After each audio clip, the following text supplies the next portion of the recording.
తెలుగుదేల నందువ తెలుగుదేల ఎన్న దేశంబు తెలుగేను తెలుగు వల్ల బుండ తెలుగు కొండ ఎల్లను పులుగులో నిరగవే భాషాడి దేశ భాషలందు తెలుగు లెస్స దేశ భాషలందు తెలుగు లెస్స.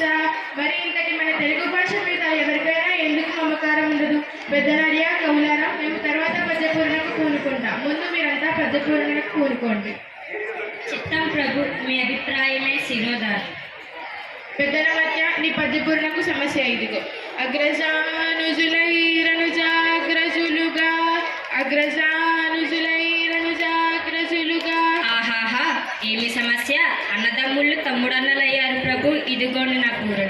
పుష్యమింబరతాఖ్యుడు పుట్టినాడు, మనసి లక్ష్మణుడా శ్లేష పుట్టినాడు.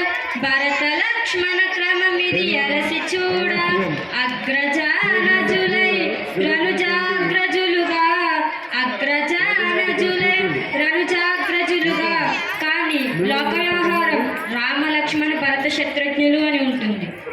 కరినెత్తుకపోయి ఎలుక గలుగునదినియన్ కరినెత్తుకపోయి ఎలుక గలుగునదినియన్. దీని అర్థవంతంగా పూరించండి భట్టమూర్తి గారు. పల్లె జీవనాలకు సుపరిచితమైన చక్కని సమస్య ఇచ్చారు మహారాజా. కరుల చిలుకలెద్దరు చక్కెరతోను నరంచి యాచగడబెట్టుడు చోగరి మరిచె వద్దకుండా. కరినెత్తుకపోయి ఎలుక కలుగునదినియన్ కరినెత్తుకపోయి ఎలుక కలుగునదినియన్. ఇదే లాస్ట్ కాల్, దయచేసి గమనించగలరు. ఆహా, ఎంత అద్భుత పూరణ! ఏనుగు ఎలుకను ఎత్తుకోపోగలదా? ఆ ఎలుక ఏనుగు రంధ్రంలో పట్టున. ఆహాహా, చిలకలు ఎద్దులు మొదలైన బొమ్మలు చక్కెరతో చేసినవి. వ్యాపారి వాటిని పగలంతా అమ్మాడు. సాయంత్రం అన్ని ఎత్తిపెట్టి ఒక ఏనుగును బొమ్మని మరిచాడు. ఎలుక ఏనుగు రంధ్రంలోకి ఈడ్చుకుపోయింది. మీ భావం వినుల విందుగా ఉంది. చెంగదన్నగన సంపన్న గాడిదయ చెంగదన్నగన సంపన్న. రాజశేఖర, మానవులలోని ఆయన మాటలు తప్పేవారు కొందరు ఉన్నారు. జంతువులలో దీని చూపలేం. అయిన దైవ కృపతో పూరించేదను. ఆడిన మాటను తప్పిన గాడిద కొడుకంచు తిట్టగా విని అయ్యో వీడా నా కొడుకు అని ఒక గాడిద ఏడ్చెం గదన్న ఘన సంపన్న. గాడిద ఏడ్చెం గదన్న ఘన సంపన్న. లౌకిక జీవన గమనంలో గ్రామీణ దూషణ, ఆడతప్పే జనుల హీన స్వభావాన్ని తెలుపుతూ మాట నిలబెట్టుకోవడం విలువను చాటారు.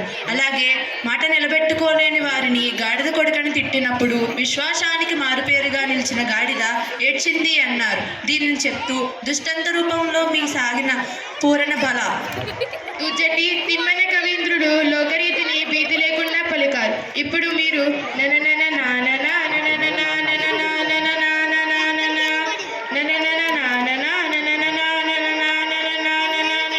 అనే సమస్యను పూర్ణ చేయండి. ప్రభు, అక్షర విన్యాసం తప్ప అర్థం లేని సమస్య ఇచ్చారు. అయినా చక్కగా పూరిస్తాను.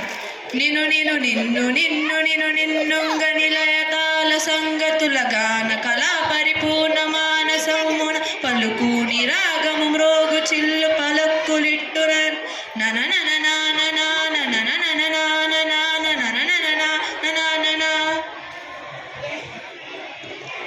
బల శ్రీకాళహస్తీశ్వరుని వరప్రసాదం కవిత్వంగా పొందిన దుజటి భువన విజయ కవులు చూసిన జానపదులు మన కవుల కావ్య సాహిత్యాన్ని, మన సభ గొప్పతనాన్ని గుచ్చి పొలంలో పనులు చేసుకుంటూ కూడా లయ తాళానికి అనుకూలంగా మిక్కిలి సంతోషంతో కూని రాగాల్లోనే స్థితిని కళ్ళకు కట్టితివి. పనిలో పాటలతో పాటు పద్యాలను పాడుకునే వైఖరి అద్భుతం, మహా అద్భుతం. అవునవును, జానపదుల సత్తు జానపదం. తదుపరి వంతు మీదే రామకృష్ణ. మీ పదగుంపనాన్ని మేము ఎరుగుదుము. మేక మరియు తోక అనే ఈ రెండు దత్తపదాలతో ఒక సీసపద్యం చెప్పండి. మెలిన దేవరా, నన్ను ఆదేశిస్తే కాదంటానా?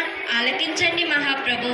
మేక తోకకు తోక తోక మేకకు మేక మేక తోకకు తోక తోక మేక మేక తోకకు తోక తోక మేకకు మేక మేక తోకకు తోక తోక మేక మేక తోకకు తోక తోక మేకకు మేక మేక తోకకు తోక తోక మేక మేక తోకకు తోక తోక మేకకు మేక మేక తోకకు తోక తోక మేక మేక తోక తోక తోక తోక తోక మేక మేక తోక తోక తోక తోక తోక మేక మేక తోక తోక తోక తోక తోక మేక మేక తోక తోక తోక తోక తోక మేక.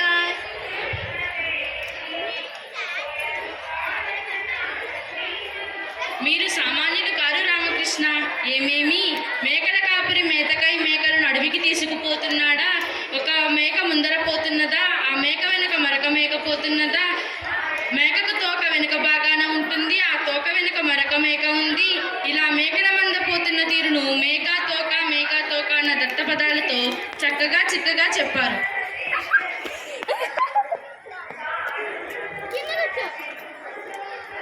శభాష్ రామకృష్ణ కవి, మీ కత్తి రెండు వైపులా పదిలేమేరి, అందుకే మీరు వికట కవి అయ్యారు. రామభద్ర, తరుబరి మీదే వంతు. కొత్తకుండ, మూలముండ, పూలదండ అనే పదాలతో భారతార్థంలో ఒక పద్యం చెప్పండి. చిత్తం మహాప్రభు, రామభద్రుడైన నాకు భారతం ఇచ్చారు. పూరణ చేదురు. ఓయి కురరాజని కొడుకు గుప్తగోళ, కొండవల నుండి వినుమూల దండింక, బండంపు గెలుపు నింత పాండుల సుదుల, నూరమూన్ బూలదండ రేకెత్తు కొత్తకుండ, రేకెత్తు కొత్తకుండ.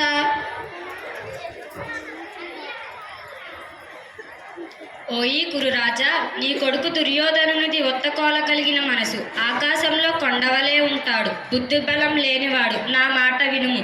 యుద్ధం వస్తే సర్వం నాశనం. సమరంలో బద్దులైన పాండవులు గెలుస్తారు, నీ కుమారులు మరణిస్తారు. పద్యం బాగుంది రామభద్ర. కొత్తకుండని రేకు వత్తకుండా అన్నారు చూడు, అద్భుతంగా ఉందయ్యా. తరువాత మీదే వంతు పింగళి సూరున. మా ఆరాధ్య దైవమైన దశావతారులను గురించి అసువుగా పద్యం చెప్పమని వేరొకరు పంపించారు. కానివ్వండి. శ్రీహరి భక్తి నికాయ శ్రీకృష్ణదేవరాయ కోరినట్లే వినిపిస్తాను. మత్స్యమై జడనీది మదిగించే, సోముకు గుర్మమై కొవ్వపు కొండ మోసే, గిటియై హిరణ్యాక్ష గీత రంగించెను, హరి అయి ప్రహ్లాద జనుకు వటుడై, బలితరాజు వచించి కుదించి, భార్గవుడై శత్రబండి జెండే, దశరథ రాముడై దశకుంట దగ్గటరిచే, దుష్టుయై శౌర్యై సంహరించే, వారి భర్తను దృంగ చేసే, గెలికి అయి మేచ్చ సంతటి బిట్టు మార్చు, హరిదశావతార చరిత్రమభిన్నుతమ్ము, హరిదశావతార చరిత్రమభిన్నుతమ్ము. మత్స్యావతారన్న సోమకాసుని చంపాడు. కూర్మమై మందరగిరిని మోసి పాలసముద్రం చిలకడానికి సాయపడ్డాడు. పరశురాముడై రాజుల దర్పాల్ని కూల్చాడు. శ్రీరాముడై రావణుణ్ణి వధించాడు. శ్రీకృష్ణుడై దుష్టులను అంతం చేశాడు. బుద్ధుడై పురస్త్రీల బుద్ధిని మార్చి శివుని చేత త్రిపురాసుని చంపించాడు. కూర్మమై మందరగిరిని మోసి పాలసముద్రం చిలకడానికి సాయపడ్డాడు. కల్కిగా నీతిహీనులను కూల్చాడు. ఇలా దశావతార కార్యక్రమాలను ఆశువుగా చెప్పినందుకు ధన్యవాదాలు. మీ అభినందనకు స్పందనకు వందనం. మహాప్రభు, వచ్చే దారిలో ఒక జానపదుడు ఒక సమస్యనిచ్చాడు. మీరు అనుమతిస్తే మీకు ఇస్తాను. తప్పకుండా. సభారంభంలో మీకు మాటిచ్చాను కదా, కానివ్వండి. అందుకోండి ప్రభు. అందరూ నందరే మరియు నందరు నందరే, ఎందరెందరే, అందరూ నందరే మరియు నందరు నందరే, ఎందరెందరే. దీనిని పూరించెదరు ప్రభు. అది సంగతి. ప్రభుల వారికి ఇవ్వదగిన సమస్య. అష్టదిగ్గజ కవులారా, నా కీర్తిని దిగాంతాలకు వ్యాపింప చేయాలన్న మీ కుతూహలానికి సంతోషం. పూర్ణ చేసేదును. సంతోషం. ఆలకించండి. కొందరు పాండితీధనులు, కొందరు నాగర కుల్వదావతులు, కొందరు చాతురి ప్రియులు, కొందరు నీతికి భూతికి సిద్ధహస్తులు, కొందరు నాయకులు మరియు కొందరు గాయకులందరందరే, అందరు నందరే మరియు నందరందరందరే. సభలో కొందరు పాండిత్యమే ధనంగా కలవారు, మరికొందరు ప్రవక్తలు, మరికొందరు నాగరికలు, చాతుర్యాన్ని ఇష్టపడేవారు మరికొందరు, నీతికి మరియు సంపదకు నీలమైన వారు మరికొందరు. నేతలు మరియు గాయకులు వారిని ఉద్దేశించి చెప్పారు. దీనిలో మన ప్రజల సాహితీ సామర్థ్యాలను గుర్తు చేస్తూ అందరూ అందరే అనడం వల్ల ఎవరికి వారే గొప్ప అని అర్థం. కవు పండితులారా, మీ పద్యపూర్ణ గానంతో మా మనసెంతో మురిసింది. సభకు స్వస్తి. కృతజ్ఞతలు.